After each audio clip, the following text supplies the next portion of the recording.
Hundreds of people walked down to the beach at Galveston, Texas, on the morning of September 8, 1900, to watch the Gulf.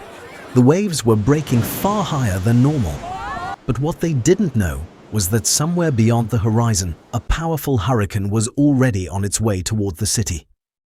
Several days earlier, that same storm had crossed Cuba and entered the Gulf of Mexico. There, over hundreds of miles of warm open water, it began growing stronger. At the time, Galveston had every reason to feel untouchable. Merchants called it the Wall Street of the Southwest. Electric lights lined its avenues, while most of the country still burned gas. Streetcars ran on rails through downtown, telephones connected its offices, and its harbor handled more cotton than almost any port on the Gulf. Nearly 40,000 people lived there, and the wealthiest among them built Victorian mansions that faced straight out at the water that would soon try to take them. This wasn't some sleepy fishing town about to get unlucky. It was one of the richest cities in Texas, and it had no idea what was coming. Forecasters in 1900 had no satellites, no radar, not even radio. The only way to track a storm out at sea was to wait for a ship to sail through it and report back once it reached port, or for a coastal station to feel the storm arrive on its own doorstep. Sounds almost impossible by today's standards, but that was the entire system. A hurricane could grow for days over open water, while almost nobody on land knew exactly where it was heading. Galveston sat directly in that blind spot, and its geography made the danger worse. The city was built on a narrow strip of sand, barely 2 miles off the Texas coast, and its highest point stood less than 9 feet above sea level. Years earlier, after a hurricane leveled a nearby port town, some residents pushed the city to build a seawall.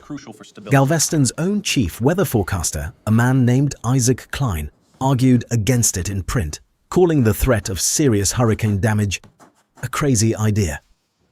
He wasn't the only one who believed that. The island had weathered plenty of storms before, and city leaders decided a seawall simply wasn't worth the cost. On paper, that made sense. It just wasn't going to hold up. That confidence was about to be tested. By September 6th, the storm had pushed into the open Gulf, feeding on some of the warmest water of the year, growing broader and darker with every hour. Weather Bureau officials in Washington, D.C. tracked it as best their limited tools allowed and concluded it was curving northeast, toward Florida and the Atlantic coast. Away from Texas. They were wrong. The storm kept moving west, straight at Galveston, gathering strength the entire way. On September 7th, with the sky still clear and the wind still calm, Cline noticed the tide climbing anyway, with nothing pushing it that he could see or explain. Out past the breakers, swells were rolling in taller and farther apart than anything he'd seen in his career. Bureau policy required Washington's approval before any local office could raise a hurricane warning. Cline didn't wait for it. He raised the flag anyway, in violation of his own agency's rules. But many people still didn't take it seriously. Most of Galveston had ridden out storms before, and one flag on an otherwise clear Friday wasn't enough to change anybody's weekend plans. So the next morning, hundreds of people walked down to that same beach to watch the waves for fun. The way you'd watch any good show. You can probably guess how that turned out. By the afternoon of September 8th, wind speeds were climbing, past 100 miles an hour, and the telegraph lines connecting Galveston to the outside world were silent. One by one. One boy watching the dunes later said they eroded so fast it looked like they were made of flour, but the wind wasn't the real killer. Behind it came the surge. A hurricane doesn't just blow wind onto a coastline. It piles up an entire wall of ocean ahead of itself as it moves, and that wall doesn't stop when it reaches the beach. In Galveston, the wall of water rolling in was roughly 15 feet high. The island's highest ground stood under 9. Do that math for a second, because that's the whole disaster right there. That water didn't stop at the curb either, and it kept climbing long after anyone expected it to. Entire wooden houses along the beachfront tore loose from their foundations, and as they collapsed, their broken timber locked together into one grinding wall of wreckage, driven forward by the surge like a battering ram, crushing whatever stood in its path next. Even brick buildings people had trusted to hold came down under the pressure. By the next morning, whole blocks of the city simply weren't there anymore. Families climbed to their attics, then their roofs, with nowhere left above them to go. Near the beach, 10 nuns were sheltering more than 90 children inside an orphanage. As the water rose, they moved everyone into the newer of the 2 dormitories and tied the children to themselves with clothesline.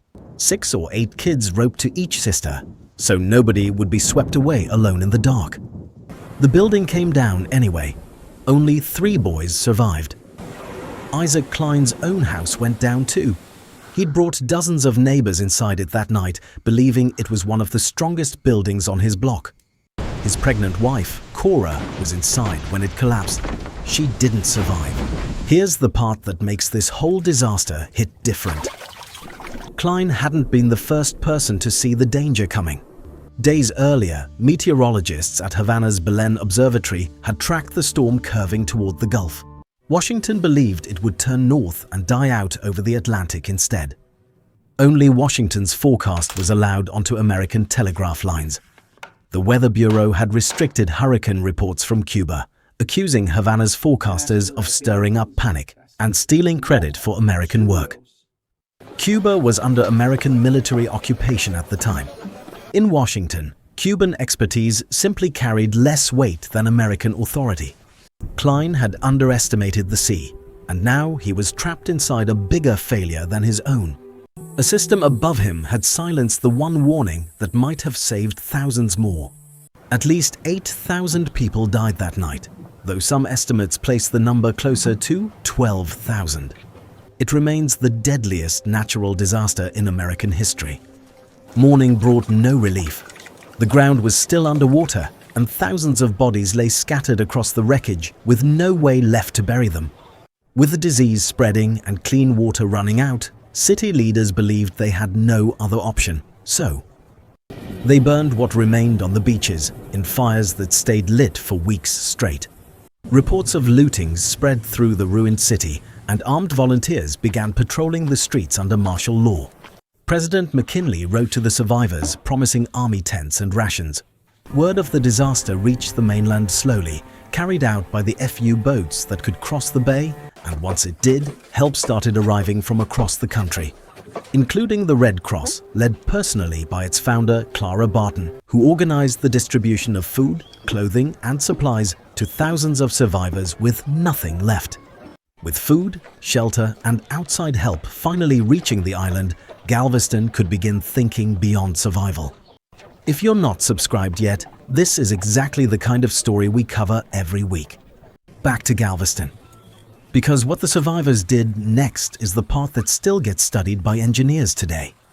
Out of that wreckage, Galveston made a decision nobody expected. Instead of abandoning the island, the city rebuilt it stronger than it had ever been. City leaders brought in a board of army engineers to design the fix, one of whom, Henry Martin Robert, is better known today for writing Robert's Rules of Order, the guide half the meetings in America still run on. The Seawall climb, once called unnecessary, finally went up in the years that followed. 3 miles of concrete, standing 17 feet high. Then the engineers went even further. And this is the part that sounds made up even though it's real. They raised large sections of the city, some by as much as 17 feet, using thousands of jacks while dredges pumped sand in underneath the buildings. One church weighing 3,000 tons went up on 700 jack screws, and the congregation never lost a single day of service inside it. 15 years later, another powerful hurricane struck. Hundreds died across the region. But inside Galveston, only a handful were killed, nobody behind the seawall. Let that sink in for a second. Isaac Cline left Galveston for New Orleans the following year and spent the next 3 decades forecasting floods and storms there.